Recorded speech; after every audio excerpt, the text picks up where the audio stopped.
Hey, yo, what's going on? What's up, man? It's the Boxing Source here once again, and I'm glad to have a guest here with me coming in. Of course, coming up on October 1st, Beltway Battles Round 3 against Eric Hernandez, October 1st. And he comes in here and he has a record of 52, 33 and 1, the veteran, former world champion living in Las Vegas, originally from Washington, D.C. himself. Chop, Corley, Demarcus, Corley, what's going on?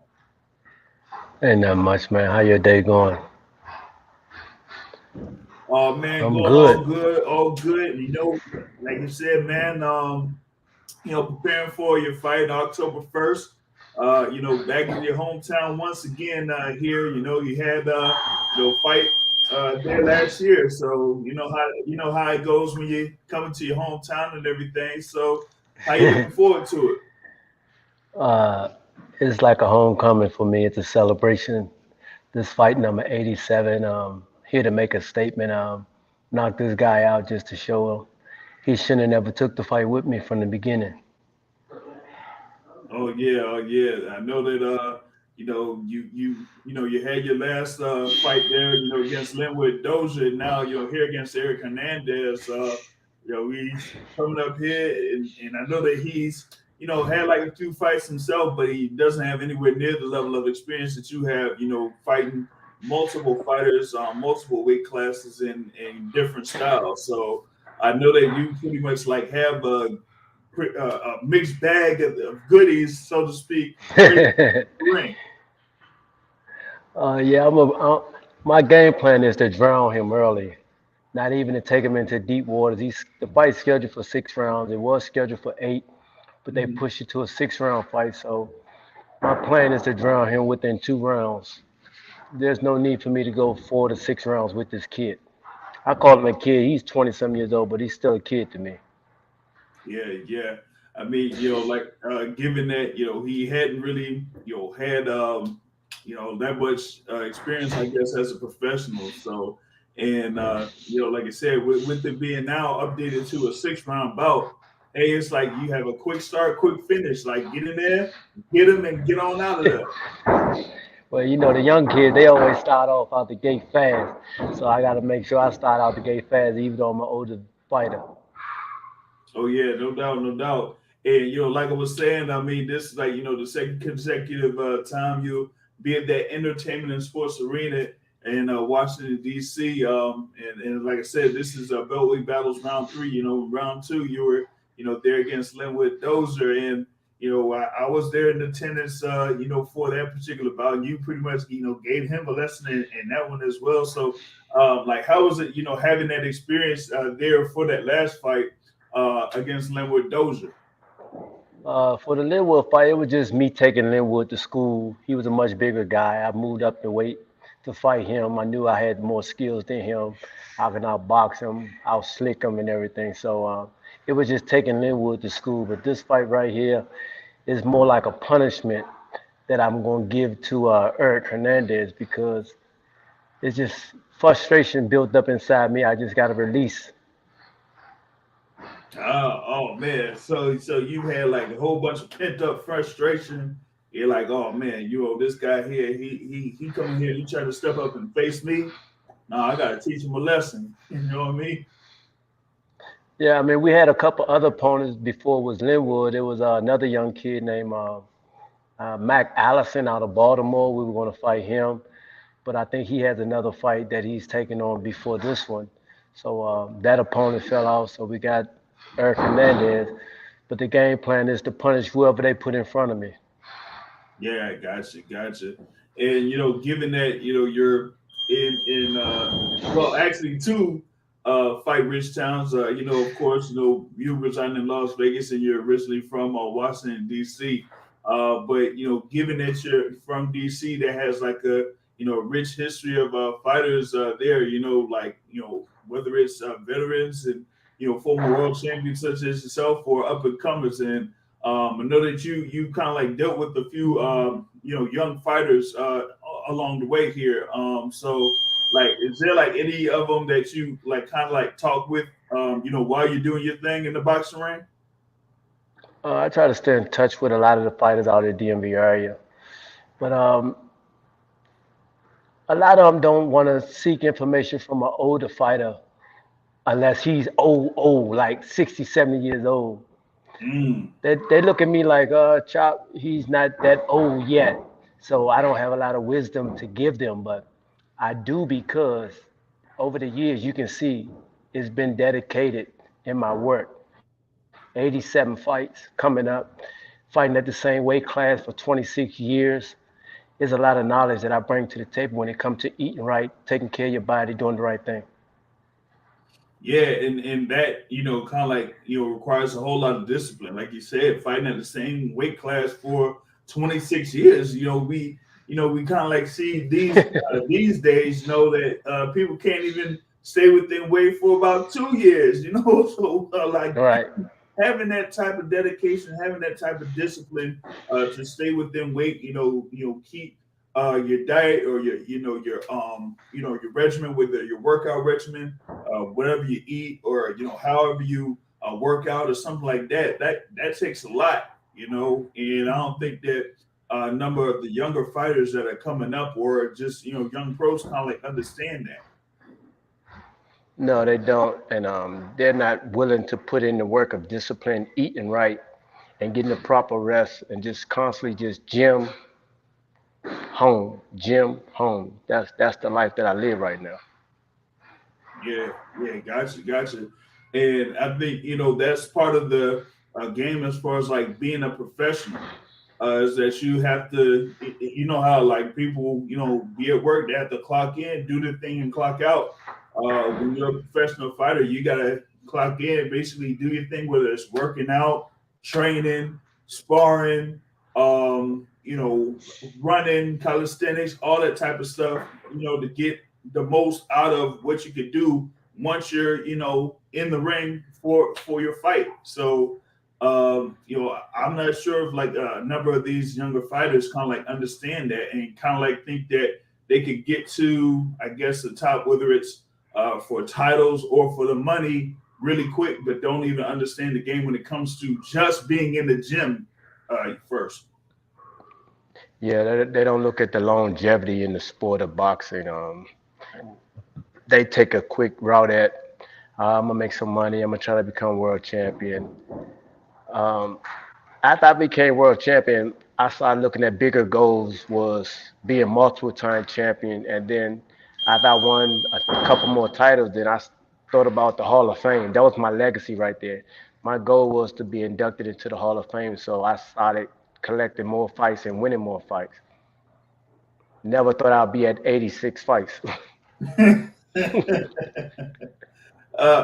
When did you like kind of like I guess realize that you were like saying, hey man, I've been in this game a long time before you kind of continued your career. I think after 30, about 38 fights into it, after I had like 38 fights, I'm like, man, I'm about to have 40 fights. And then I was like, I want to go into the Hall of Fame. And I just said, I'm going to dedicate my work and stay at one weight class and try to become great at a Hall of Fame fighter. Gotcha. And like you said, you were like there around like 40 fights, and here you are at about like what, over 85 fights. Is gonna be what, like 86 professional. I didn't double the 40. Yeah, that's double the 40. You know, but given with that, you kind of, like I said, you've experienced multiple fights, multiple fighters, been in multiple countries and things like that. I know that some kind of like stand out above others, but um, outside of like fights that you've had that kind of like stands out, what would be like a location or a city that you fought in that stood out over the course of your professional career?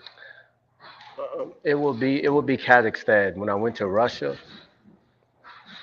and just going to Kazakhstan and seeing the city of Russia, the country, how the buildings were, the streets were new.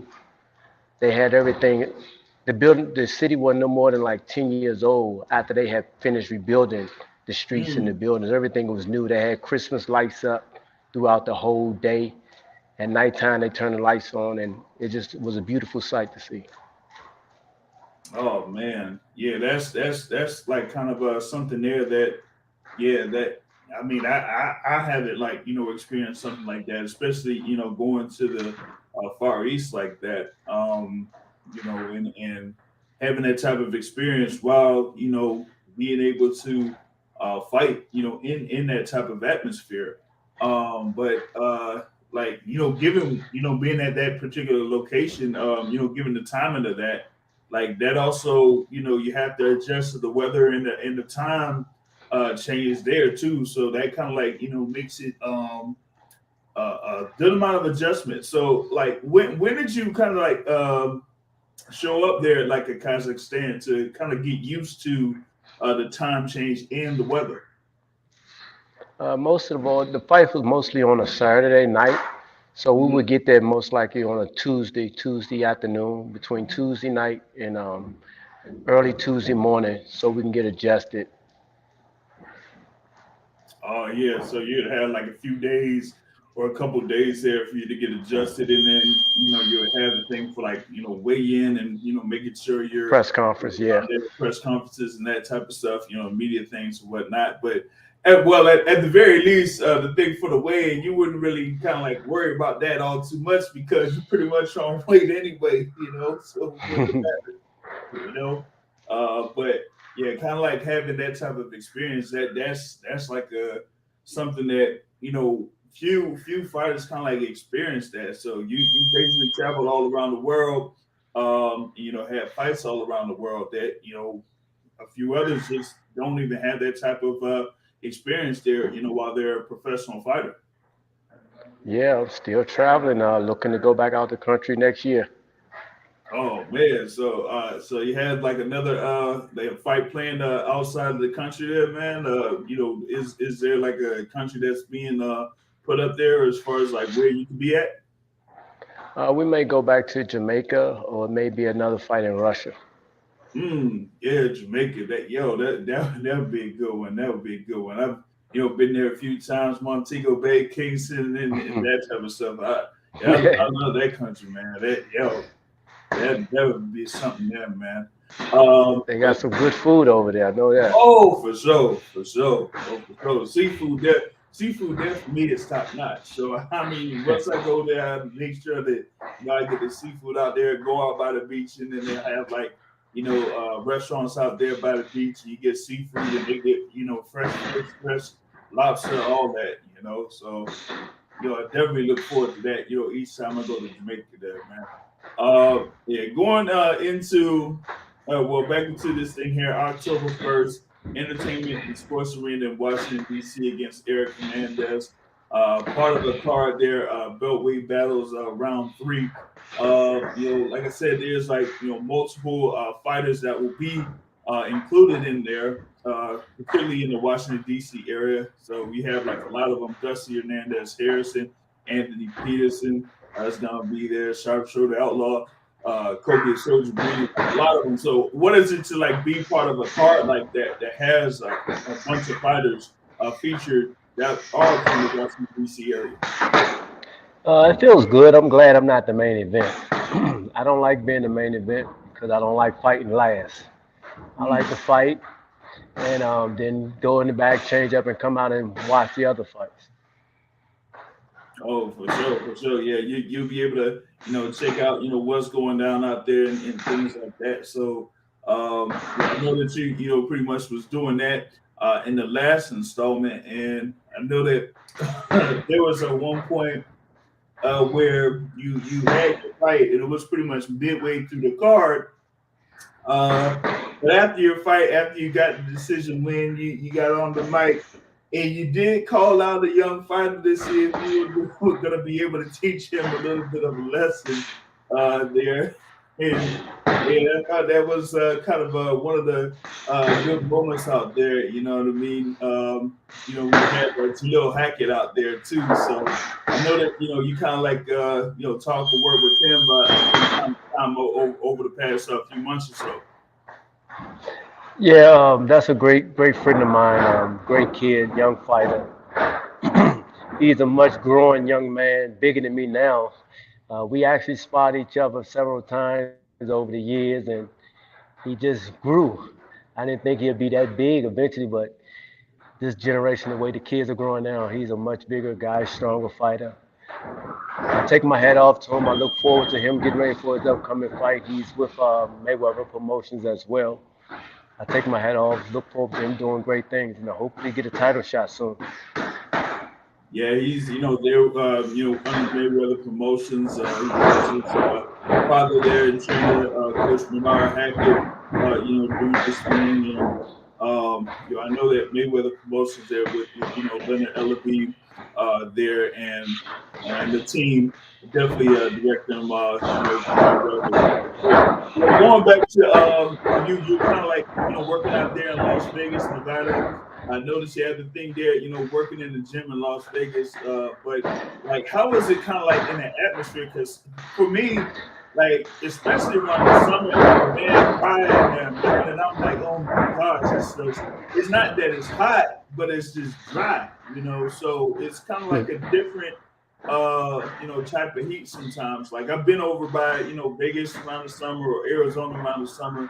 It's like kind of different than being out here in the Denver area or in Florida. So kind of like going to how it is during the summers out there and working out during the summer.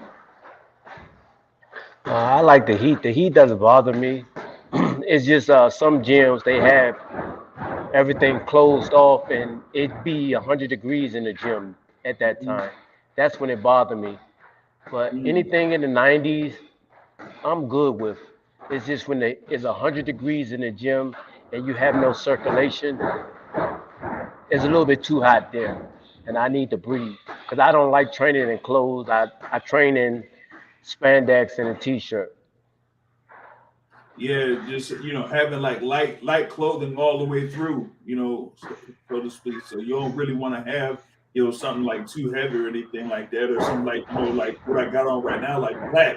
While you're in an enclosed space, you know what I mean. So that Yeah. kind of like would yeah, that kind of would knock down your energy level a little bit if you had something like that, But like you said, that you're over in Vegas, and also uh, as we had like spoken before, you had your thing there where you be in the kitchen. And you have Chop's Kitchen, and you be doing your thing in the kitchen right there. So I know that thing's been still going on. So how's it going with that? Just storing content, getting all my videos and stuff together. Eventually, we're gonna launch the YouTube channel, Chop's Kitchen, and I'm working on my own knife set. Working with a manufacturer, he's supposed to be designing me my own knives, but I want to make sure that they are very sharp. Oh yeah, for sure, for sure. Like, is there like anything that would be kind of like your go-to as far as like what you would kind of like prepare either for like a large group of people or like your family members or whatever it is, like what would be your go-to dish? I love fried chicken. I can't go wrong with fried chicken. I love lamb. I probably gonna have lamb again this week. Well, I know I'm gonna have it before I get on that plane to fly to DC. I'm gonna have me some lamb. I haven't had no meatloaf in a while, and that would be ground turkey meatloaf, steady ground beef. Mm-hmm. I love my vegetables. I like soul food, by the way. I don't care too much for eating out, so I like to cook everything, which is soul food, food that's gonna taste good to me and not eating out. Yeah, yeah, because sometimes we have it with eating out. It's like they have like a lot of stuff that they put in the food. So you want to be able to control what seasons on there, what salt, sugar, or anything, or if anything on there. Because a lot of times they put a bunch of with those like what I would say additives is what they usually say for a lot of the foods, especially with the meats. So you Yeah. really want to kind of like that's like being going out there as far as like eating the meats and stuff like that. So yeah, definitely trying to be in the kitchen and preparing your own food is definitely key right there. Definitely key. Um, like going back into this thing here, like I said, October 1st, entertainment sports ring in Washington D.C. here against Eric Hernandez.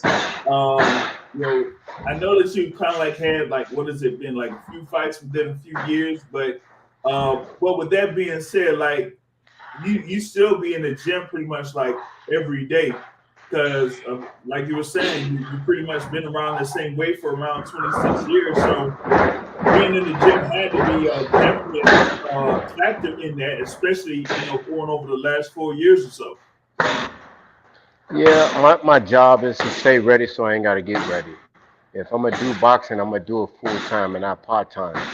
You never know when the fight gonna fall out. You're gonna get a phone call, and they're gonna want you to fill in for someone. I mean, I won my second world title, which was the WBO title. I took that fight on a Tuesday, and the fight was scheduled for Saturday, and that was out here in Las Vegas at Mandalay Bay. On a 5 day notice, I became world champion again. Yeah, so you always got to be on the ball when it comes to that because they say, hey, you have a world title shot here. You're like, okay, shoot, I got my opportunity. Let's go, let's run it, let's take it. So Yeah, most definitely got to be fighters, in the gym. most fighters, they get a phone call for a title fight. When is it? My weight not right. I'm not ready. You got to lose 12 pounds just to get in shape for the fight, and Hmm. then you complete it come fight time. Hmm. Yep. Because that's one of the main factors that I kind of like see with a lot of fighters these days is that they spend a lot of their time in camp trying to cut the weight instead of being focused on what they got to do or Chopping strategize up the for your opponent. skills. Yeah, sharpen your skills. So it's almost like you can have a 6 to 8 week camp and pretty much about 4 or 6 of those weeks are trying to get the weight down, you know? Correct. So it's like That's you can't really correct. prepare for your proponent that way. So yeah, always being in the gym, always, staying at or around, the weight that you are, going to be, for a fight, upcoming fight or whatever it is, you don't even have to much worry about the thing for cut weight. You just in the ring, just, training, sparring, sharpening your skills. That's it. You know. And like I said, you're in the gym, man. What's like the current gym that you're in right now, where you have like the number of boxers that you're working right now? Uh, I don't know the fighters in now, but we were just in here. I'm over at Bones Adams gym, Okay. and Bones is a Hall of Fame fighter. He just got inducted into the Hall of Fame earlier this month. Um, he's a great fighter. He has a nice facility, great gym, and it's nice and warm in here as well. Yeah, definitely. Like I said, sometimes you can be in the gym and either it could be like really hot or it could be in a atmosphere where it's like you're not necessarily comfortable. But when you have like a gym like that where it's at a certain temperature or something like that, like you pretty much work it, work sweat off, work weight off, or work any fat off if you're trying to cut weight or whatever it is, or you pretty much like stay fresh and stay sharp when you're in the gym like that. So that's definitely good when you're trying to prepare for stuff like that. And like with you, you're having your preparation there against Eric Hernandez, so you don't even have to much worry about it once you fly over to over on this side over the DC way. So once you get over here on this side, you're pretty much ready to go. Yeah, I'm ready to go. I'm ready to go, man. I'm gonna miss my food for 3 days, 3 to 4 days. Yeah, that's the thing about it is like when you travel, you don't have your regimen that you could have when you're at home. So you got to like think about, okay, what could I kind of like have something prepared or get this or get that once I'm over in the city. But with you, you're pretty much from DC, so I know that you know a few places that you could, hit up or go to. Yeah, yeah. I can get some soul food from Carolina Kitchen. Yeah, yeah, yeah, yeah. Most definitely, yeah. So shout out to Carolina Kitchen out there, man. But we're giving that, man. Thank you for taking the time here to chop it up with us here at the Boxing Source, man. We're definitely looking forward to seeing you at the Entertainment and Sports Arena, Washington D.C. against Eric Hernandez on Beltway Battles Round 3, man. I'll see you there. Appreciate it. Look All forward right. to the new merchandise coming out. Chop chop, 2 rounds. Oh, for sure, for sure. Without question, man. So definitely catch you here next week. All right, thank you. Yeah, man.